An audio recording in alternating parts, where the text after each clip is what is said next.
Hello student, myself Pawan Kumar Shukla and today I am going to study about the temperature scale. हमने अपने life में बहुत सारे thermometers को use किए होंगे। आज हम उन थर्मामीटर्स के बारे में स्टडी करेंगे कि कैसे सोच के बनाए गए। इसमें सबसे पहले हमारा आता है सेल्सियस स्केल। इस सेल्सियस स्केल बनाने के पहले क्या रीजन था, उन्होंने क्या सोचा और सेल्सियस स्केल को बनाया। तो उस समय थर्मामीटर तो बन के तैयार था। सपोज करो दिस इज द थर्मामीटर।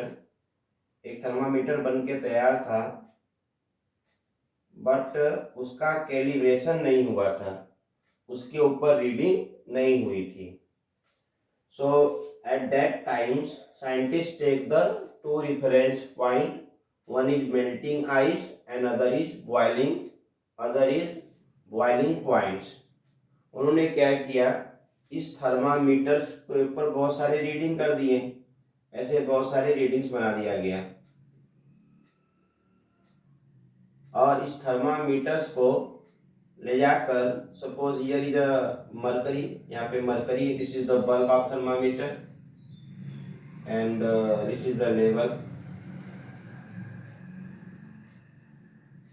तो उन्होंने क्या किया, इस थर्मामीटर को ले जाके इस मेल्टिंग आइस, जब आइस मेल्ट हो रहा था उसमें उन्होंने इसको डिप कर दिया। जब इस थर्मामीटर को इस मेल्टिंग आइस में डिप किया तो उन्होंने देखा कि टेम्परेचर कांस्टेंट था।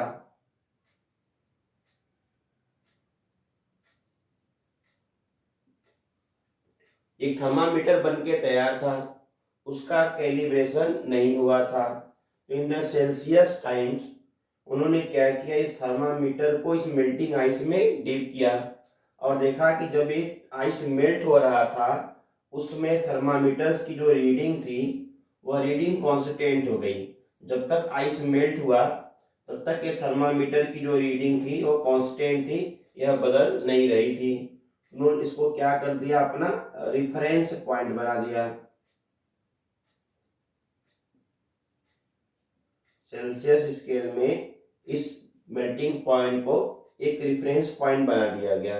इसको ही रिफरेंस पॉइंट क्यों बनाया, क्योंकि यह जब मेल्ट हो रहा था तो उस समय रीडिंग नहीं बदल रही थी। अब था कि इसको क्या नाम दिया जाए, तो साइंटिस्ट ने इसको दे दिया नाम 0 डिग्री सेंटीग्रेड।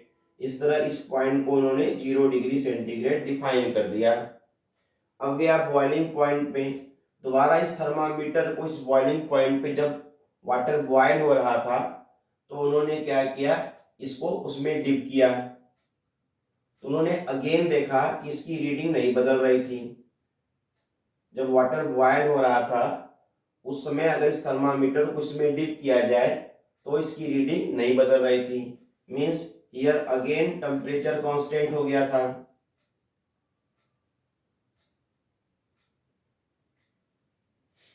तो उन्होंने इसको भी अपना एक रेफरेंस पॉइंट बना दिया।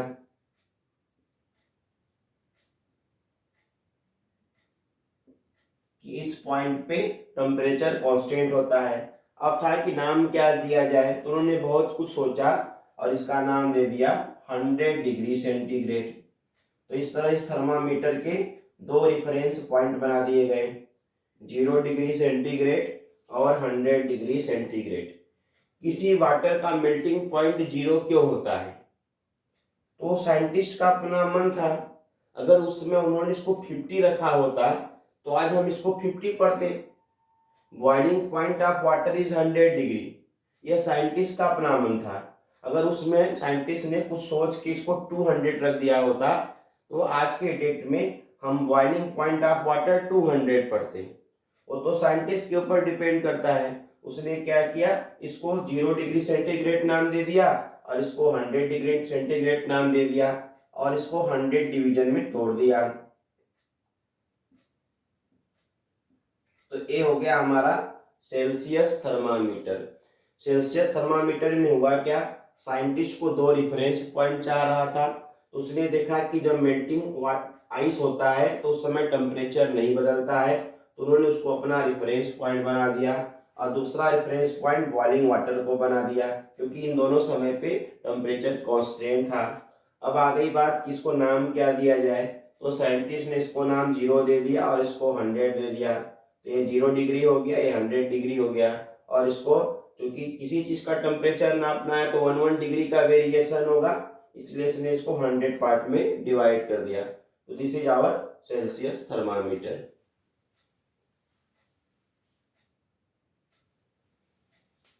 अब बात आती है फारेनहाइट थर्मामीटर का। तो उस समय सब लोग अपना अपना थर्मामीटर बना रहे थे। थर्मामीटर तो बन के तैयार था, ओनली कैलिब्रेशन की का मेथड था कि कौन सी रीडिंग उस पर दिया जाए। तो रीडिंग देने के लिए सभी लोग फ्री थे। तो सेल्सियस ने क्या किया था, तो अपना 2 रेफरेंस पॉइंट बना लिया था, एक जो है मेल्टिंग आइस और दूसरा बॉइलिंग वाटर, क्योंकि उन्होंने ऑब्जर्व किया कि इन दोनों टाइम जो टेम्परेचर कांस्टेंट था बदल नहीं रहा था। तो फारेनहाइट ने क्या सोचा कि जब रेफरेंस पॉइंट ही बनाना है तो क्यों ना हम दूसरा रेफरेंस पॉइंट बनाएं। तो उन्होंने पहला रेफरेंस पॉइंट ले लिया freezing solution of ammonium chloride salt. उन्होंने एक अमोनियम क्लोराइड का साल्ट लिया और उसका फ्रीजिंग पॉइंट ही अपना रेफरेंस पॉइंट बना लिया। तो ये थर्मामीटर तो पहले से ही प्रिपेयर था, बात थी जो है इसकी कैलिब्रेशन की।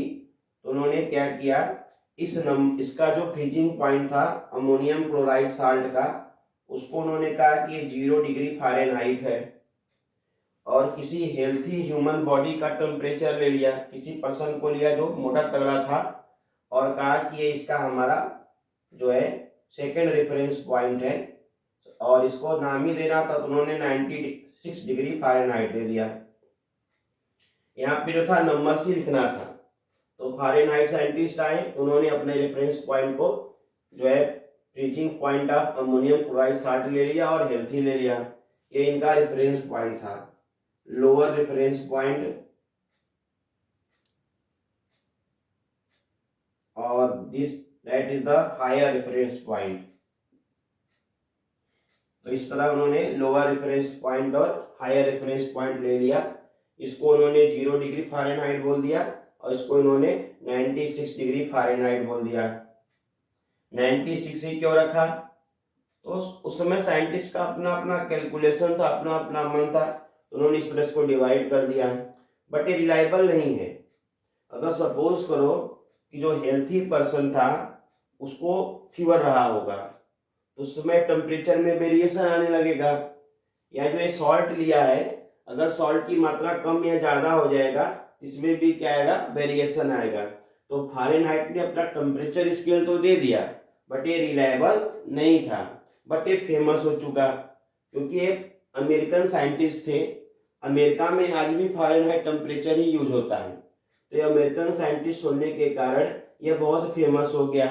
तो कुछ लोग ऐसे थे जो फारेनहाइट स्केल को भी यूज करना शुरू कर दिए, लेकिन इसमें और सेल्सियस में फॉल्ट आने लगा। तो हमारे साइंटिस्ट ने क्या किया, आफ्टर दैट उन्होंने सेल्सियस स्केल और फारेनहाइट स्केल में क्या करना शुरू किया, कंपैरिजन करना शुरू किया, एक रिलेशन बनाना शुरू किया।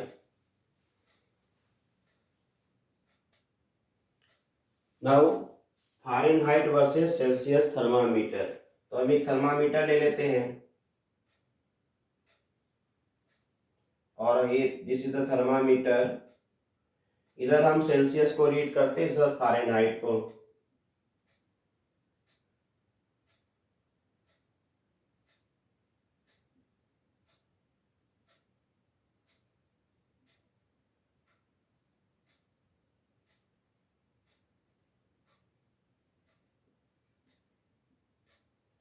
इधर हमने सेल्सियस ले लिया, इधर फारेनहाइट ले लिया।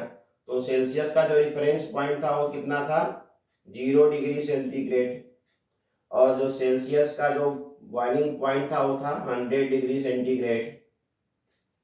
जो फारेनहाइट का था रेफरेंस पॉइंट लोअर वाला वो 0 डिग्री फारेनहाइट, और जो अपर का था 196 डिग्री फारेनहाइट। अब हमारे साथ प्रॉब्लम यह थी कि अगर मेरे पास फारेनहाइट स्केल मिल जाए या तो सेल्सियस स्केल मिल जाए तो हम टेम्परेचर को कैसे मेजर करें, क्योंकि इसका अपना रीडिंग आ रहा था और इसका अपना रीडिंग आ रहा था। यहाँ पे जो डिविजन्स थे वो कितने थे, 100 डिविजन्स थे। तो हमने क्या किया, हमने कैलकुलेशन किया, एक रिलेशन स्टेब्लिश करने की कोशिश की, और रिलेशन जो हमारे पास आया वो आया Fahrenheit is equal to 9/5C plus 32। हमने एक रिलेशन निकाल दिया सेल्सियस में और फ़ारेनहाइट में। अब क्या हुआ, सपोज करो मुझे जो है अभी क्या इसमें तो ये अलग थे रीडिंग, ये अलग थे रीडिंग, तो हमने क्या किया इस रीडिंग को सेल्सियस वाला जो था 0 डिग्री, अगर हम यहाँ पे एट 0 डिग्री सेंटीग्रेड करें तो एफ की वैल्यू आ जाएगी 9/5 इंटू 0 प्लस 32, तो एफ की वैल्यू आ गई 32 डिग्री फ़ारेनहाइट। इसका मतलब ये हुआ कि जो 0 डिग्री सेंटीग्रेड था उसके सामने अगर फ़ारेनहाइट की रीडिंग लिखी जाए तो आया 32 डिग्री फ़ारेनहाइट। इसी तरीके से जो 100 डिग्री सेंटीग्रेड था, यहाँ पे अगर 100 रखा जाए, यहाँ पे 100 आ जाएगा,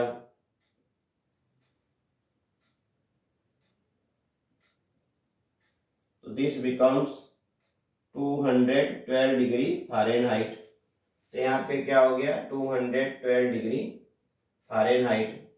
अब इसके बाद अब था कि नंबर ऑफ डिविजन्स कितने किए जाएं, तो इसको इक्वल पार्ट में डिवाइड करने के लिए इनके बीच का जो डिफरेंस था वो 180 था, इसमें डिवीजन हो गए 180 डिविजन्स। तो जो हमारे साथ प्रॉब्लम क्रिएट हो रही थी कि सेल्सियस अलग रीडिंग दे रहा था, फ़ारेनहाइट अलग रीडिंग दे रहा था, तो हमने इसके बीच में एक रिलेशन बना दिया और उस तरह हमने इस 0 डिग्री सेंटीग्रेड के सामने 32 लिख दिया और 100 के सामने 212 लिख दिया। तो आप ये देखिए रिलायबल हो गया, क्योंकि अब इसकी रीडिंग और इसकी रीडिंग सेम आना शुरू कर दी। तो आज जो मार्केट में फ़ारेनहाइट स्केल आता है वह कहाँ से कहाँ तक होता है, 32 डिग्री से लेके 212 डिग्री तक था होता है। जो फ़ारेनहाइट साइंटिस्ट ने लिया था वह 0 से 96 था, बट ये बहुत ज़्यादा रिलायबल नहीं था। फेमस होने के कारण साइंटिस्ट ने क्या किया, इसके और इसके बीच में एक रिलेशन बनाना शुरू किया। अब क्या हुआ कि अब जो हमारे पास थर्मामीटर आता है उसमें सेल्सियस भी होता है और फ़ारेनहाइट भी होता है। जहाँ पे 0 डिग्री सेल्सियस रहेगा उसके सामने 32 डिग्री फ़ारेनहाइट रहेगा, और जहाँ पे 100 डिग्री सेल्सियस रहेगा वहाँ पे 212 डिग्री फ़ारेनहाइट होगा। अब यहाँ से मेजर करो टेम्परेचर, यहाँ से मेजर करो, मतलब एक ही हो गया। इस तरह जो रिलेशन है वो रिलेशन क्या था, F is equal to 9/5C plus 32 degree. अच्छा, ऐसा कौन सा यहाँ पे रीडिंग तो अलग अलग है ना, 100 के सामने 212 है और 0 के सामने 32 है, तो ऐसा कौन सा टेम्परेचर है जिसपे रीडिंग सेम होगा। तो उसके लिए हमने क्या किया, यहाँ पे रीडिंग को सेम करने के लिए यहाँ पर भी x कर दिया और यहाँ पर भी x कर दिया। इसको सॉल्व करने के लिए इसको ट्रांसफर करो, तो x minus 9/5x is equal to 32। Take the LCM, तो this is 5x minus 9x is equal to 32, so this is minus 4x, and here multiplication,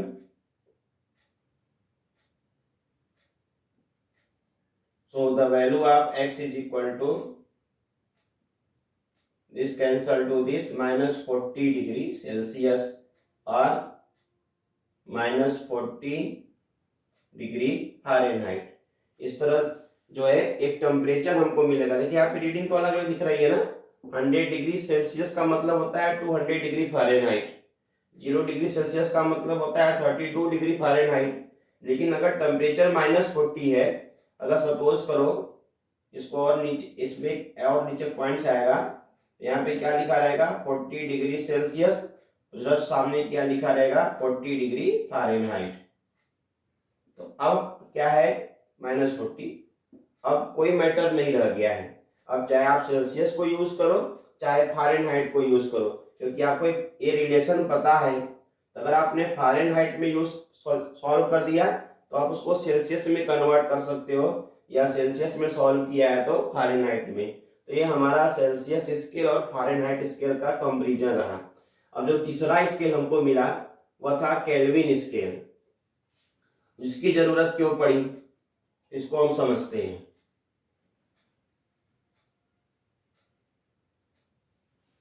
हमारा थर्ड टॉपिक है केल्विन स्केल।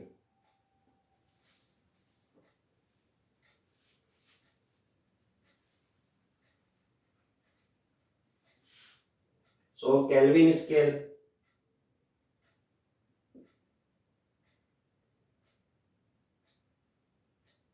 हुआ क्या कि जो साइंटिस्ट थे वह ग्राफ ड्रा किए टेम्परेचर वर्सेस प्रेशर का। तो जब उन्होंने इस ग्राफ को ड्रा किया, किसी का टेम्परेचर ले लिया और प्रेशर ले लिया, तो उनको ग्राफ ऐसा मिला। किसी भी गैस का इस तरह का ग्राफ मिल गया उनको। इसका मतलब जब टेम्परेचर 0 था तो प्रेशर की वैल्यू 0 नहीं थी। उन्होंने क्या किया, इसको एक्स्ट्रापोलेट किया, इसको पीछे की तरफ बढ़ाया, तो उनको एक वैल्यू मिली। यह वैल्यू की थी 273 डिग्री सेल्सियस।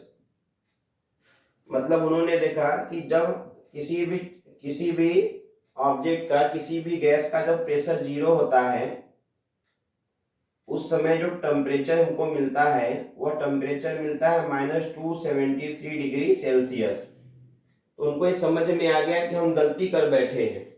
हमने क्या किया था, टेम्परेचर को 0 लिया था। जो सेल्सियस ने मिनिमम टेम्परेचर को 0 लिया था, बट एक्चुअल में हमारा मिनिमम टेम्परेचर तो -273 सेल्सियस होना चाहिए, और हम 0 लेके बैठे हुए हैं ज्यूम करके। तो हम एक्चुअल में 0 इसको होना चाहिए था। तो साइंटिस्ट ने इस टेम्परेचर को नाम दे दिया एब्सोल्यूट टेम्परेचर।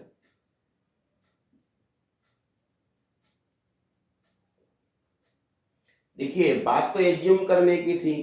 तो सेल्सियस ने क्या किया था, मेल्टिंग पॉइंट ऑफ आइस को 0 ले लिया था।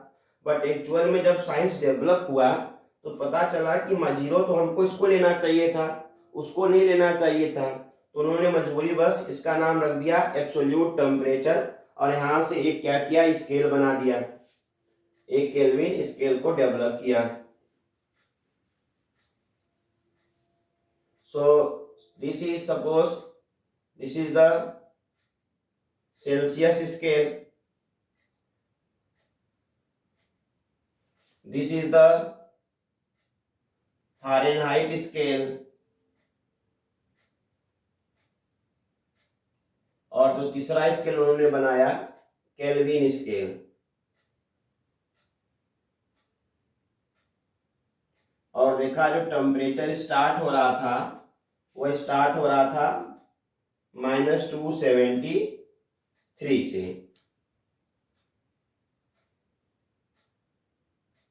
ये मिनिमम टेम्परेचर जो था वो था -273 से। बट इसको हमने यहाँ पे क्या रखा है, 0, और यहाँ पे क्या रखा हुआ है 100 डिग्री सेल्सियस, और यहाँ पे डिवीजन कितना किया है 100। यहाँ पे कितना रखा गया था 212 डिग्री फ़ारेनहाइट, यहाँ पे था 32 डिग्री फ़ारेनहाइट, और इसमें कितने डिवीजन किए गए थे 180। अब क्या हुआ, अगर मेरे पास सेल्सियस स्केल है और इससे आपको अपना बॉडी का टेम्परेचर मेजर करना है, तो जो सेल्सियस स्केल का जो मिनिमम पॉइंट था वो यहाँ पे था -273। तो सेल्सियस ने क्या किया था, इसको अपना 0 माना था।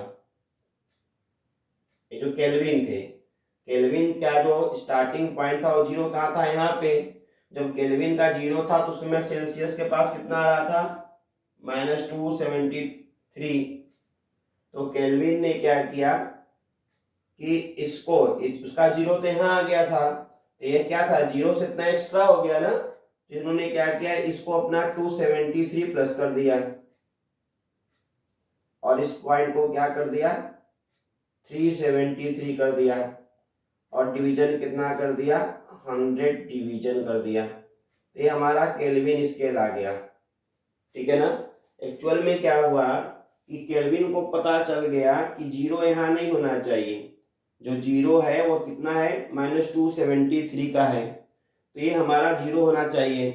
बट सेल्सियस ने क्या किया था, इसको 0 लेके बैठा था। तो उन्होंने क्या किया, ये चूंकि ये बहुत फेमस हो चुका था, बहुत यूज हो रहा था, इसमें अमेंड न करके उन्होंने अपना एक नया स्केल दिया। स्केल क्या दिया कि ये जो 0 था ये 0 नहीं था, एक्चुअल में यह एक्स्ट्रा वैल्यू थी, 0 तो यहाँ से स्टार्ट होना चाहिए था। उन्होंने क्या किया, देखा कि जो यह वैल्यू है यह 273 से कितना ज़्यादा है, तो यह जो -273 से 273 ज़्यादा थी। उन्होंने जो पहली रीडिंग दिया वह कितना दिया, 273 दिया, और 100 डिवीजन यहाँ पर भी था, तो इसको 100 डिवीजन रख के एक 373 का अपर वैल्यू दे दिया। तो ये हमारे पास 3 स्केल हो गए, तीनों स्केल से एक ही रीडिंग मिलती है, बट अलग अलग साइंटिस्ट ने इसको अलग अलग डिस्कवर किया। तो I think this is clear to you. अगर आपको ये वीडियो समझ में आई हो तो please like and subscribe my channel. जय हिंद, जय भारत।